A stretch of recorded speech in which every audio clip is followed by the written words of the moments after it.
नमस्कार, ये आकाशवाणी है। अभी आप दिनेश कुमार सिंह से समाचार सुनेंगे।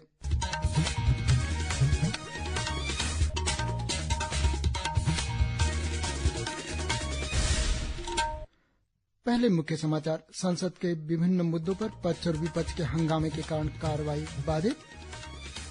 राज्यसभा की कार्यवाही दिन भर के लिए स्थगित। प्रधानमंत्री नरेंद्र मोदी ने महान तमिल कवि सुब्रमण्यम भारती की जयंती पर उनकी संपूर्ण रचनाओं का संग्रह किया जारी। स्मार्ट इंडिया हैकाथॉन के 7वें संस्करण का ग्रैंड फिनाले देश भर में शुरू। प्रधानमंत्री आज शाम वीडियो कॉन्फ्रेंसिंग के माध्यम से प्रतिभागी इनोवेटर्स से करेंगे बातचीत। राष्ट्रपति द्रौपदी मुर्मू नई दिल्ली के विज्ञान भवन में 45वें पुरस्कार विजेताओं को राष्ट्रीय पंचायत पुरस्कार से करेंगी सम्मानित। अब समाचार विस्तार से। संसद के दोनों सदनों में सत्ता पक्ष और विपक्ष के सांसदों के बीच हंगामे के कारण राज्यसभा की कार्यवाही आज दिन भर के लिए और लोकसभा की कार्यवाही 2 बजे तक के लिए स्थगित कर दी गई। पहले स्थगन के बाद राज्यसभा की कार्यवाही जब दोपहर 12 बजे दोबारा शुरू हुई तो सदन के नेता और केंद्रीय मंत्री जगत प्रकाश नड्डा ने कांग्रेसी नेताओं के अमेरिका स्थित जॉर्ज सोरोस फाउंडेशन के साथ कथित संबंधों के मुद्दे पर सदन में चर्चा की मांग की। उन्होंने कांग्रेस के नेतृत्व में विपक्ष पर सभापति जगदीप धनखड़ के खिलाफ अविश्वास प्रस्ताव लाकर जनता का ध्यान इस मुद्दे से भटकाने का आरोप लगाया। उपसभापति हरिवंश ने विरोध कर रहे सदस्यों से अपने सीटों पर वापस जाने और सदन की कार्यवाही में बाधा न डालने का आग्रह किया। इसके बाद उपसभापति ने सदन को दिन भर के लिए स्थगित कर दिया। इससे पहले जब आज सुबह सदन की कार्यवाही शुरू हुई तो सभापति जगदीप धनखड़ ने विपक्षी सांसदों द्वारा विभिन्न मुद्दों पर दिए गए स्थगन प्रस्तावों को खारिज कर दिया। संसदीय कार्य मंत्री किरेन रिजिजू ने राज्यसभा के सभापति के खिलाफ अविश्वास प्रस्ताव के नोटिस के लिए विपक्ष की निंदा की। सुबह जब लोकसभा की कार्यवाही शुरू हुई तो सदन में बिना किसी व्यवधान के प्रश्नकाल शुरू हुआ। कार्यवाही पूरी होने के बाद सदन में शून्यकाल शुरू हुआ, जिसमें कांग्रेस सांसद गौरव गोगोई ने मणिपुर में कानून व्यवस्था का मुद्दा उठाया। इस पर जवाब देते हुए केंद्रीय मंत्री पीयूष गोयल ने देश में अशांति के लिए कांग्रेस को जिम्मेदार ठहराया। सभापति ने सदन को व्यवस्थित करने का प्रयास किया, लेकिन वे सफल नहीं हुए। बाद में सदन की कार्यवाही दोपहर 2 बजे तक के लिए स्थगित कर दी गई। संसद के बाहर आज पत्रकारों से बातचीत में लोकसभा में विपक्ष के नेता राहुल गांधी ने कहा कि संसद की कार्यवाही को सुचारू रूप से चलाना सरकार की जिम्मेदारी और हम इसके पक्ष में हैं। सदन में हंगामे पर भाजपा सांसद और पार्टी प्रवक्ता डॉक्टर सुधांशु त्रिवेदी ने कहा कि व्यवधान का मुख्य कारण है इंडिया गठबंधन का कांग्रेस से विश्वास उठ चुका है और इसे छिपाने की कोशिश की जा रही है। केंद्रीय इलेक्ट्रॉनिकी और सूचना प्रौद्योगिकी मंत्री अश्विनी वैष्णव ने कहा है कि यदि सदन में आम सहमति हो तो सरकार कृत्रिम बुद्धिमत्ता एआई के बारे में कानून बनाने के लिए तैयार है। आज लोकसभा में पूरक प्रश्नों के उत्तर में श्री वैष्णव ने कहा कि अभिव्यक्ति की स्वतंत्रता और नैतिकता आधारित आर्टिफिशियल इंटेलिजेंस पर लीगल प्रारूप के बीच संतुलन बनाने की आवश्यकता है। उन्होंने कहा कि देश में व्यापक इंडिया एआई मिशन शुरू किया गया है। प्रधानमंत्री नरेंद्र मोदी ने आज नई दिल्ली में तमिल कवि और स्वाधीनता सेनानी सुब्रमण्यम भारती के संपूर्ण कार्य के संग्रह का विमोचन किया।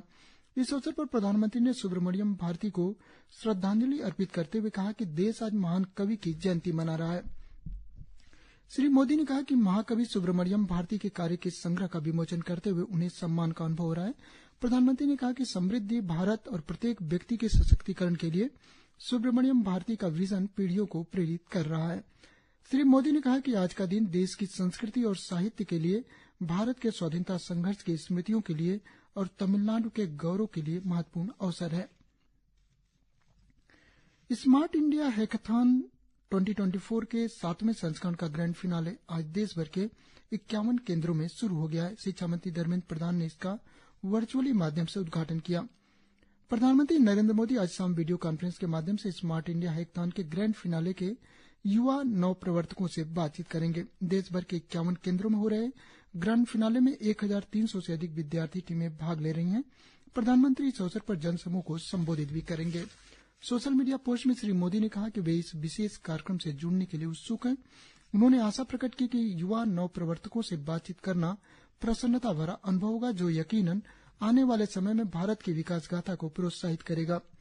प्रधानमंत्री ने कहा इन वर्षों में स्मार्ट इंडिया हैकाथॉन युवाओं के लिए प्रोत्साहन का गतिशील मंच बनकर उभरा है। राष्ट्रपति द्रौपदी मुर्मू आज नई दिल्ली के विज्ञान भवन में राष्ट्रीय पंचायत पुरस्कार प्रदान करेंगी। इस वर्ष जमीनी स्तर पर शासन और सामुदायिक विकास की व्यापक उपलब्धियों को दर्शाते हुए विभिन्न श्रेणियों में कुल 45 व्यक्तियों को पुरस्कार के लिए चुना गया है। समारोह के दौरान पंचायती राज मंत्री पुरस्कार विजेता पंचायतों की नवाचारी और प्रभावी कार्य प्रणालियों पर एक पुस्तिका का अनावरण करेंगे।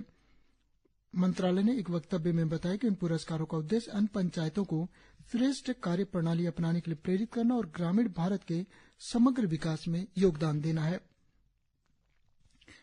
केंद्रीय वित्त मंत्री निर्मला सीतारमण ने आज वैश्विक शांति बहाल करने के लिए दुनिया भर की सरकारों और उद्योगों के लिए मिलकर काम करने की आवश्यकता पर बल दिया। नई दिल्ली में वैश्विक अर्थव्यवस्था के लिए 10 की प्राथमिकताएं विषय पर वैश्विक आर्थिक नीति मंच में उपस्थित लोगों को संबोधित करते हुए वित्त मंत्री ने यह बात कही। वित्त मंत्री ने कहा कि मुद्रास्फीति दुनिया भर में प्रमुख चुनौती है और इसका प्राथमिक कारण आपूर्ति में व्यवधान है। उन्होंने कहा कि सामान्य स्थिति बहाल करने के लिए सब उद्योगों, सरकारों, नीति निर्माताओं, नागरिकों और नागरिक मंचों को मिलकर काम करना जरूरी है। प्रधानमंत्री नरेंद्र मोदी ने आज गीता महोत्सव के अवसर पर लोगों को शुभकामनाएं दी हैं। प्रधानमंत्री ने भगवान श्री कृष्ण को याद किया और उम्मीद जताई कि भगवत गीता सभी को कर्मयोग का मार्ग दिखाएगी। राष्ट्रपति द्रौपदी मुर्मू, प्रधानमंत्री नरेंद्र मोदी और गृहमंत्री अमित शाह ने आज भारत के पूर्व राष्ट्रपति प्रणब मुखर्जी को उनकी जयंती पर श्रद्धांजलि अर्पित की है। सोशल मीडिया पोस्ट में प्रधानमंत्री ने उन्हें विशिष्ट सार्वजनिक व्यक्तित्व, उत्कृष्ट राजनेता और अद्भुत प्रशासक बताया। उन्होंने कहा कि भारत के विकास में प्रणब मुखर्जी का योगदान उल्लेखनीय है। श्री मोदी ने कहा कि श्री प्रणब मुखर्जी के पास सभी क्षेत्रों में आम सहमति बनाने की अद्भुत क्षमता थी। उन्होंने यह भी कहा कि राष्ट्र के लिए उनके दृष्टिकोण को साकार करने के प्रयास जारी रहेंगे। गृहमंत्री ने कहा कि प्रणब दा ने राष्ट्रीय प्रशासन में महत्वपूर्ण भूमिका निभाई।